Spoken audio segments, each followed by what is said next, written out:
आता वळूयात कोकणातील महत्त्वाच्या बातमीकडे। दरड कोसळल्यामुळे कोकण रेल्वेला मोठा फटका बसलाय। कोकण रेल्वे मार्गावरील एक्सप्रेस या कालपासून रखडलेल्या आहेत। काल दिवाणखवटी आणि खेड या मार्गावर दरड कोसळली होती। दरड हटवण्याचं काम अजून सुद्धा युद्धपातळीवर सुरूच आहे। रेल्वे सुरू होण्यासाठी आणखी काही तास लागणार आहेत, त्यामुळे प्रवासी सध्या संतप्त झालेले आहेत।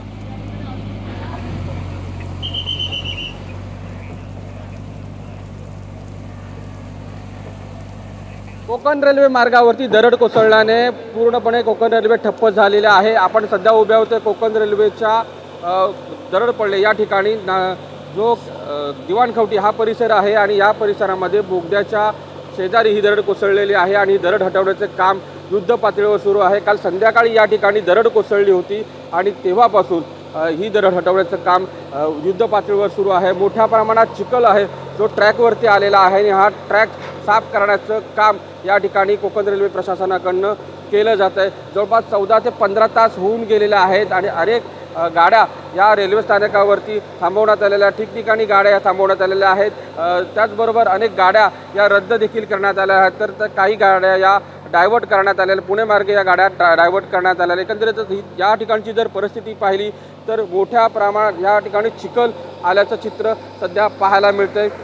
अजूनही नेमकी रेल्वे कधी सुरळीत होईल याकडून रेल्वे प्रशासनाकडून कोणतेही काही उत्तर देण्यात आलेलं नाही आहे। अमोल कले, साम टीव्ही, रत्नागिरी। दरम्यान दरड कोसळल्यामुळे कुठल्या गाड्या रद्द करण्यात आलेल्या आहेत आणि कुठल्या गाड्या रखडलेल्या आहेत आपण पाहूयात ग्राफिक्सच्या माध्यमातून। आपण रखडलेल्या गाड्यामध्ये मडगाव जंक्शन इथं मुंबई सीएसएमटी मांडवी एक्सप्रेस रखडलेली आहे, तर सावंतवाडी रोड इथं दिवा एक्सप्रेस रखडल्याची माहिती मिळते। मडगाव जंक्शनवर मुंबई सीएसएमटी तेजस एक्सप्रेस ही रखडलेली आहे। यानंतर आपण पाहूयात कोणत्या गाड्या आता रद्द करण्यात आलेल्या आहेत। दिवा रत्नागिरी गाडी ही रद्द करण्यात आली आहे। Madgaon junction CSMT Mandovi express ही रद्द झाली आहे। सावंतवाडी रोड दादर तुतारी एक्सप्रेस ही रद्द झाल्याची माहिती मिळते।